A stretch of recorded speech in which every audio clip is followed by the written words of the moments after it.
Good morning. मैं Anubha Gupta, associate professor LBS college Kotputli. आज हम डिस्कस करने जा रहे हैं BSc पार्ट 3 के लिए crystal field stabilisation energy for octahedral complexes.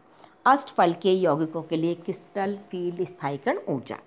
Last video में हमने जो डिस्कस किया था वो था टेट्राहेड्रल के लिए स्थायीकरण ऊर्जा, हमने उनके लिए कैलकुलेट की थी। इसी तरह हम ऑक्टाहेड्रल के लिए भी क्रिस्टल फील्ड स्थायीकरण ऊर्जा कैलकुलेट करेंगे। जैसा कि आप जानते हैं कि क्रिस्टल फील्ड के कारण जो d ऑर्बिटल्स हैं उनका विभाजन ऑक्टाहेड्रल फील्ड है यदि तो 2 में हो जाता है, T2g और Eg कक्षक के अंदर। T2g की ऊर्जा जो है एवरेज एनर्जी से घट जाती है और कितनी घटती है, -0.4 डेल्टा। इसी तरह Eg कक्षकों की ऊर्जा जो है एवरेज एनर्जी से बढ़ जाती है और कितनी बढ़ती है, 0.6 डेल्टा। अब यदि हम ये जो विभाजित कक्षक में हम इलेक्ट्रॉन्स भरते हैं तो उनको इलेक्ट्रॉन भरने के कारण जो है तंत्र में कुछ कमी आती है या सिस्टम की एनर्जी कम हो जाती है। इससे हम कहते हैं क्रिस्टल फील्ड स्थायीकरण ऊर्जा, क्योंकि यदि हम T2 कक्षकों में इलेक्ट्रॉन भरेंगे तो जो होगा ऊर्जा कम होगी और Eg कक्षक में हम भरेंगे तो ऊर्जा कुछ थोड़ी ज़्यादा होगी। उनका टोटल हम करेंगे तो कुछ एनर्जी निकलेगी। अब क्योंकि हम क्रिस्टल फील्ड स्टेबलाइजेशन एनर्जी हम इस तरह भी कह सकते हैं कि यदि लिगेंड फील्ड की प्रेजेंस में हम जो कॉन्फ़िगरेशन लिख रहे हैं उसके लिए हम जो है एनर्जी कैलकुलेट करें और फिर हम आइसोट्रॉपिक फील्ड है, सिमेट्रिकल फील्ड है और सिमेट्रिकल फील्ड में जो इलेक्ट्रॉनिक कॉन्फ़िगरेशन उसके लिए हम एनर्जी कैलकुलेट करें तो उन दोनों का डिफरेंस जो होगा वो क्रिस्टल फील्ड स्थायीकरण ऊर्जा के बराबर हो जाएगा। इसके लिए हमने एक इक्वेशन लिख रखी है, क्रिस्टल फील्ड स्टेबलाइजेशन एनर्जी बराबर हो जाएगी -0.4 mT2g plus 0.6 NEG bracket 1 delta plus P। mT2g है T2g कक्षकों में इलेक्ट्रॉन की संख्या, MEG है Eg कक्षकों में इलेक्ट्रॉन की संख्या, डेल्टा आपको पता है क्रिस्टल फील्ड स्प्लिटिंग एनर्जी और P है पेयरिंग एनर्जी, युग्मन ऊर्जा। तो इस इक्वेशन से हम जो है क्रिस्टल फील्ड स्टेबलाइजेशन एनर्जी निकालेंगे। अब जब हमें इलेक्ट्रॉन का पता होना है कि हमें इसका मतलब इलेक्ट्रॉनिक कॉन्फ़िगरेशन के अकॉर्डिंग ही क्रिस्टल फील्ड स्टेबलाइजेशन एनर्जी होगी। तो इलेक्ट्रॉनिक कॉन्फ़िगरेशन हम जो का इलेक्ट्रॉन का डिस्ट्रीब्यूशन हम दो तरह से कर सकते हैं। दो तरह से कैसे कर सकते हैं, यदि जो डिपेंड करेगा वो डिपेंड करेगा नेचर ऑफ लिगेंड पर, लिगेंड की नेचर पर डिपेंड करेगा कि हम इलेक्ट्रॉन्स जो हैं विभाजित कक्षकों में हम इलेक्ट्रॉन्स को कैसे भरें। कैसे भरें से मतलब है कि आपको जो इलेक्ट्रॉन्स हैं वो भरने हैं विभाजित कक्षकों में। यदि लिगेंड वीक लिगेंड है, स्प्लिटिंग एनर्जी का मान पेयरिंग एनर्जी से कम है, तो क्या होगा कि जो इलेक्ट्रॉन्स हैं हुंड्स रूल के अकॉर्डिंग भरे जाएंगे। इसका मतलब आपको पहले सिंगल इलेक्ट्रॉन भरने हैं 5 d ऑर्बिटल्स में, उसके बाद उसमें पेयरिंग करनी है। ऐसे कॉम्प्लेक्सेस को हम कहते हैं हाई स्पिन कॉम्प्लेक्सेस। और वीक लिगेंड कौन कौन से हो सकते हैं, हेलोजन हो सकता है, हाइड्रोक्साइड H2O, हमने स्पेक्ट्रोकेमिकल सीरीज पहले ली थी, तो उनमें जो इलेक्ट्रॉन भरेंगे वो अपन हुंड्स रूल के अकॉर्डिंग भरेंगे और ऐसे कॉम्प्लेक्सेस हो जाएंगे हाई स्पिन कॉम्प्लेक्स।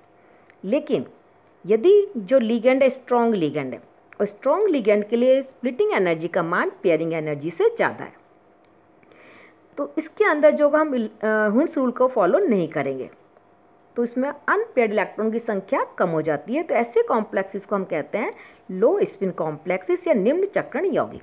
और इस तरह के जो लिगेंड्स होते हैं वो हैं स्पेक्ट्रोकेमिकल सीरीज के हायर एंड पर, जैसे साइनाइड है, कार्बोनिल है, अमोनिया है।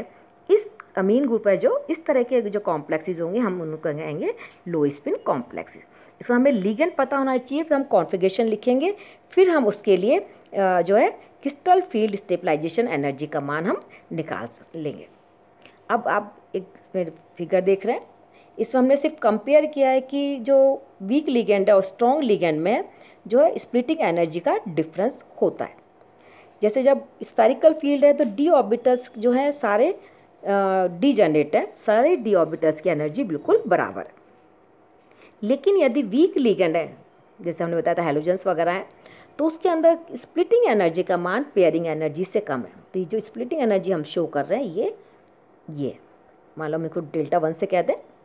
और यदि हम स्ट्रॉन्ग फील्ड के लिए देखें, जो लिगेंड स्ट्रॉन्ग है, उस कंडीशन में जो है स्प्लिटिंग एनर्जी का मान पेयरिंग एनर्जी से ज़्यादा होगा। तो ये एनर्जी होगी इसके बराबर। तो मतलब जो स्प्लिटिंग एनर्जी है स्ट्रॉन्ग फील्ड के लिए जो है ज़्यादा होगी। इसका मतलब जब तक इलेक्ट्रॉन हम इन ऑर्बिटल से भरेंगे 1 2 3 तक, लेकिन उसके बाद हमें यहाँ पहुँचाने के लिए हमें ज़्यादा एनर्जी देनी पड़ेगी, बजाय हम इसकी यहाँ पर पेयरिंग कर दें। यहाँ 1 2 3 हम पेयरिंग करेंगे तो हम इसको यहाँ भरेंगे बजाय इसकी।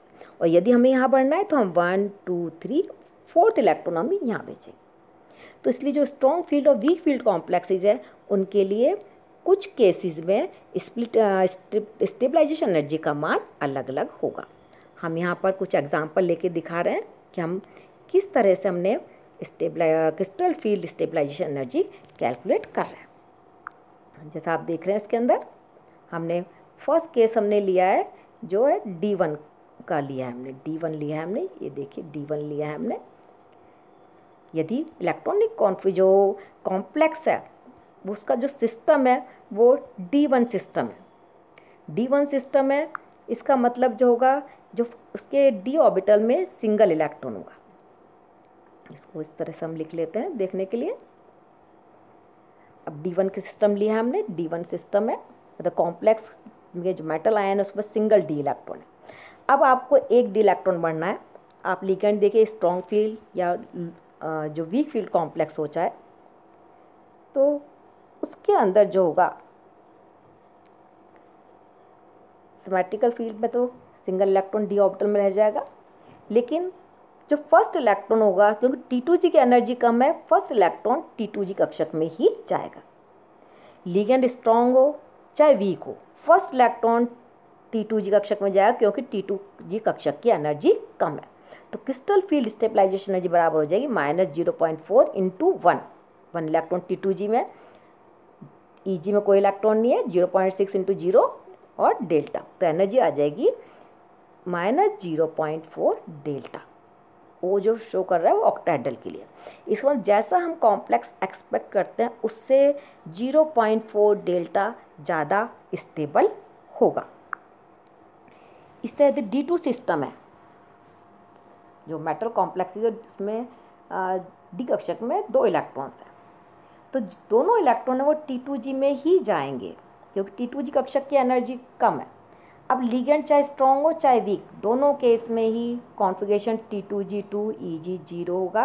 और उसके लिए जब हम क्रिस्टल फील्ड स्टेबलाइजेशन एनर्जी हम निकाल रहे हैं तो -0.4 × 2 क्योंकि T2G में 2 इलेक्ट्रॉन है और T2G की एनर्जी है -0.4 डेल्टा कम है, प्लस 0.6 × 0 क्योंकि EG कक्षक में कोई भी इलेक्ट्रॉन नहीं है इंटू डेल्टा, तो जो एनर्जी आ जाएगी -0.8 डेल्टा। इस देखिए D2 कॉम्प्लेक्स है, मेटल सेम है, लिगेंड सेम है, ज्योमेट्री सेम है, तो D2 मेटल कॉम्प्लेक्स D1 से ज़्यादा स्टेबल होंगे। तो इसका मतलब D1 D2 D3 इनमें लिगेंड पे कॉन्फ़िगरेशन डिपेंड नहीं करेगा। अब यदि D5 कॉम्प्लेक्सेस है, D5 मेटल आयन कॉम्प्लेक्सेस है, तो यदि लिगेंड हाई स्पिन है मतलब जो high spin complex ligand weak है, तो जब हम इलेक्ट्रॉन भरेंगे तो इलेक्ट्रॉन कैसे भरेंगे, क्योंकि हाई स्पिन के अंदर हम हुंस रूल फॉलो करते हैं, तो 3 इलेक्ट्रॉन भरेंगे हम T2G में, 1 2 3 4 5 कॉन्फ़िगरेशन हो जाएगा T2G3 EG2। और जब आप क्रिस्टल फील्ड स्टेबलाइजेशन एनर्जी निकालेंगे तो -0.4 × 3 प्लस करेगा यहाँ और फिर 0.6 × 2 EG में 2 इलेक्ट्रॉन्स है इंटू डेल्टा। और जब आप इसको कैलकुलेट करेंगे तो 0.4 × 3 1.2, 0.6 × 2 1.2, तो टोटल कितना हो जाएगा, ये 0 हो जाएगा। तो यहाँ पर जो है आप 0.6 के आगे आपको प्लस साइन करना है, तो जो स्टेबलाइजेशन एनर्जी होगी वो 0 होगी यदि हाई स्पिन कॉम्प्लेक्स है, मतलब कॉम्प्लेक्स की कोई एक्स्ट्रा स्टेबिलिटी नहीं होगी। लेकिन यदि वो लिगेंड जो है स्ट्रॉन्ग लिगेंड है तो उस कंडीशन में हम इलेक्ट्रॉन कैसे भरेंगे, 5 इलेक्ट्रॉन 1 2 3, क्योंकि पेयरिंग एनर्जी का मान स्प्लिटिंग एनर्जी से कम है तो हम फोर्थ इलेक्ट्रॉन भी नीचे भरेंगे और फिफ्थ इलेक्ट्रॉन भी नीचे भरेंगे। तो कॉन्फ़िगरेशन क्या हो जाएगा, T2G5 Eg0। और जब आप इसके लिए निकालेंगे स्टेबलाइजेशन एनर्जी, तो क्योंकि Eg में कोई इलेक्ट्रॉन नहीं है तो हमने यहाँ नहीं लिखा है, हमने यहाँ लिखा है क्रिस्टल फील्ड स्टेबलाइजेशन एनर्जी बराबर हमने कर दी -0.4 × 5, क्योंकि T2G में 5 इलेक्ट्रॉन्स है, डेल्टा प्लस 2p। हमने 2 पेयरिंग एनर्जी लिखी है यहाँ। अब हमने पेयरिंग एनर्जी यहाँ पर क्यों लिखी है, क्योंकि जब स्फेरिकल फील्ड है तो वहाँ पर देखिए, जब आप इसके अंदर देखिए 5 और जो इलेक्ट्रॉन्स है सारे सिंगल सिंगल हैं, कोई पेयर्ड इलेक्ट्रॉन नहीं है। यहाँ पर 2 इलेक्ट्रॉन युग्म है, 2 इलेक्ट्रॉन पेयर हैं 1 और 2, तो प्लस 2p, क्योंकि जो एनर्जी है हम निकाल रहे हैं स्फेरिकल फील्ड में, जो एनर्जी आएगी कॉन्फ़िगरेशन की माइनस इसकी जो एनर्जी है लिगेंड फील्ड के अंदर। अब यहाँ पर क्योंकि सारे ऑर्बिटल्स की एनर्जी कितनी है, 0 मान रहे हैं, तो इसके अंदर जो है 0 एनर्जी प्लस पेयरिंग एनर्जी में टोटल 0 रह गया। और यहाँ पर हमने 2p लिखा है क्योंकि यहाँ से 2 इलेक्ट्रॉन यहाँ पर पेयर्ड है, इलेक्ट्रॉन पेयर है। यहाँ पर जो एनर्जी आ जाएगी वो आ जाएगी -2.0 डेल्टा प्लस 2p। समझ गए, क्योंकि लो स्पिन के अंदर हम पेयरिंग एनर्जी कैलकुलेट करेंगे, क्योंकि जो स्फेरिकल फील्ड और लिगेंड फील्ड में इलेक्ट्रॉन पेयर की संख्या में यहाँ अंतर है। हमने लो स्पिन के लिए हमने पेयरिंग एनर्जी कैलकुलेट नहीं करी थी, क्योंकि लिखी नहीं थी वहाँ, क्योंकि जो कॉन्फ़िगरेशन है वो लिगेंड फील्ड और आइसोट्रॉपिक फील्ड में सेम कॉन्फ़िगरेशन है, उनमें कोई भी डिफरेंस नहीं है इलेक्ट्रॉन पेयर की संख्या में। तो इस तरह से हम क्रिस्टल फील्ड स्टेबलाइजेशन एनर्जी निकाल सकते हैं।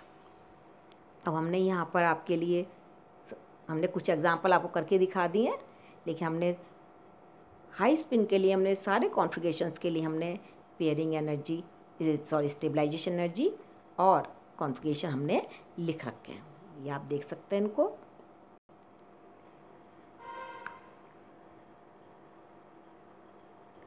देखिए आप D1 से D10 तक के लिए हमने यहाँ पर कॉन्फ़िगरेशन लिख रखा है। देखिए आप इसमें जैसे D1 है, फर्स्ट इलेक्ट्रॉन T2G में है तो एनर्जी हो जाएगी, क्योंकि -4 नीचे है ये, -0.4 डेल्टा। D3 तक जो इलेक्ट्रॉन है देखिए T2G में ही भर रहे हैं, यहाँ तक इलेक्ट्रॉन T2G में भर रहे हैं और एनर्जी हमने लिख रखी है -1.2 डेल्टा। फोर्थ इलेक्ट्रॉन क्योंकि हाई स्पिन कॉम्प्लेक्स है, उच्च चक्रण यौगिक है, स्प्लिटिंग एनर्जी का मान कम है, तो फोर्थ इलेक्ट्रॉन को हमने Eg में भरा है। उसके लिए स्प्लिटिंग एनर्जी जो स्टेबलाइजेशन एनर्जी आ जाएगी वो हमने कैलकुलेट की है -0.6। फिफ्थ इलेक्ट्रॉन भी Eg में जाएगा तो स्टेबलाइजेशन एनर्जी 0 हो जाएगी। अब D6 के अंदर क्योंकि अब कोई ऑप्शन नहीं है, सिक्स्थ इलेक्ट्रॉन को पेयरिंग करनी ही पड़ेगी, तो कॉन्फ़िगरेशन T2G4 Eg2 और स्टेबलाइजेशन एनर्जी आपकी हो जाएगी -0.4 डेल्टा। क्लियर नहीं हो रहा है, इसको क्लियर कर दे, इस तरह से छोटा करके हम क्लियर कर लेते हैं। देखिए आप सारी एनर्जी इसमें लिख रखी है। यहाँ पर हमने पेयरिंग एनर्जी डी कैलकुलेट नहीं की, हम दोबारा कह रहे हैं क्योंकि स्फेरिकल फील्ड और इसमें जो कॉन्फ़िगरेशन सेम है तो हमें पेयरिंग एनर्जी की कैलकुलेट लिखने की ज़रूरत नहीं है, क्योंकि हम सिर्फ उसकी स्टेबिलिटी बता रहे हैं कि स्टेबलाइजेशन एनर्जी कितनी है। ऑलरेडी जो है वो अलग है, उसके अलावा जो स्टेबलाइजेशन एनर्जी फील्ड के कारण है हम उसको ही कैलकुलेट कर रहे हैं। तो D0, D5 और D10 जो होगा उनके लिए कोई एक्स्ट्रा स्टेबिलिटी नहीं है। D3 के लिए स्टेबलाइजेशन एनर्जी का मान देखिए सबसे ज़्यादा है, तो ये कॉम्प्लेक्स जो हैं ज़्यादा स्टेबल होते हैं, क्योंकि बाद में यदि पेयरिंग करेंगे तो कुछ एनर्जी पेयरिंग के लिए यहाँ देनी पड़ेगी। इसी तरह हमने लो स्पिन के लिए भी स्टेबलाइजेशन एनर्जी कैलकुलेट करी है। ये देखिए D1, D2, D3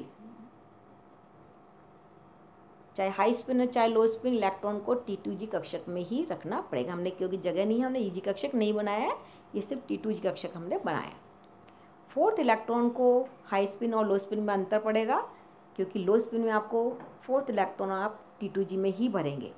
तो हमने यहाँ 1 - 1.6 प्लस 1 P लिखा है, 1 पेयरिंग एनर्जी, क्योंकि यहाँ पर एक इलेक्ट्रॉन पेयर है, जबकि हम जो स्फेरिकल फील्ड में इलेक्ट्रॉन पेयर नहीं होगा। D5 के अंदर भी फिफ्थ इलेक्ट्रॉन T2G में जाएगा, और यहाँ पर हम लिखा है जो निकालेंगे आप स्टेबलाइजेशन एनर्जी फॉर्मूले से, तो ये आ जाएगी -2.0 डेल्टा प्लस 2p। D6 में 6 इलेक्ट्रॉन यहाँ चला जाएगा वापस T2G में, और एनर्जी आ जाएगी +2p -2.4 delta plus 2p। D7 के अंदर क्योंकि T2G कक्षक सारे भर गए हैं, अब आपको नेक्स्ट इलेक्ट्रॉन EG में भेजना ही पड़ेगा। तो कॉन्फ़िगरेशन T2G6 EG1, और स्टेबलाइजेशन जो आप कैलकुलेट करेंगे, हमने लिख के कैलकुलेट कर रखी है, तो -2.4 डेल्टा प्लस EG में 0.6 डेल्टा प्लस P, तो ये कैलकुलेट करेंगे तो आप आ जाएगी -1.8 डेल्टा प्लस 1p। अब यहाँ पर हमने 1p इसलिए लिखा है क्योंकि यदि हम 7 इलेक्ट्रॉन्स को भरते हैं वुंड्स रूल के अकॉर्डिंग, तो वहाँ पर 2 इलेक्ट्रॉन पेयर होंगे, और यहाँ पर है 3, तो अंतर कितने का हुआ 1p का, तो इसलिए हमने यहाँ पर 1p का डिफरेंस लिखा है। D8 के लिए यहाँ स्टेबलाइजेशन जो आप निकाल के देख लीजिए कितनी आ जाएगी, इसके लिए आ जाएगी वहाँ पर जो आप निकालेंगे, क्योंकि D7 -1 करेंगे तो यहाँ पर आ जाएगी -1.2, ये लिखने से लगी 1.2 आ जाएगी। D9 और D10।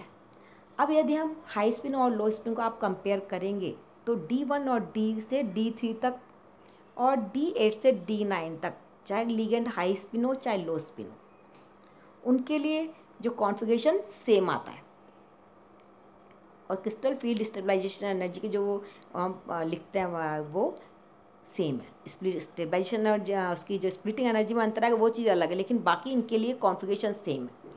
अंतर किसमें है, सिर्फ D4 से D7 कॉम्प्लेक्सेस यदि हाई स्पिन है या लो स्पिन, उनके लिए ही जो है इलेक्ट्रॉनिक कॉन्फ़िगरेशन में डिफरेंस आएगा, और इसके लिए जो हम लास्ट में जो वैल्यूज़ लिखेंगे वो भी थोड़ी अलग होगी। तो इस तरह से हम क्रिस्टल फील्ड स्टेबलाइजेशन एनर्जी को कैलकुलेट कर सकते हैं, और इस जो एनर्जी है ये उससे हमें पता चलता है कौन सा कॉम्प्लेक्स की जो एक्स्ट्रा स्टेबिलिटी है ज़्यादा स्टेबल है क्यों है।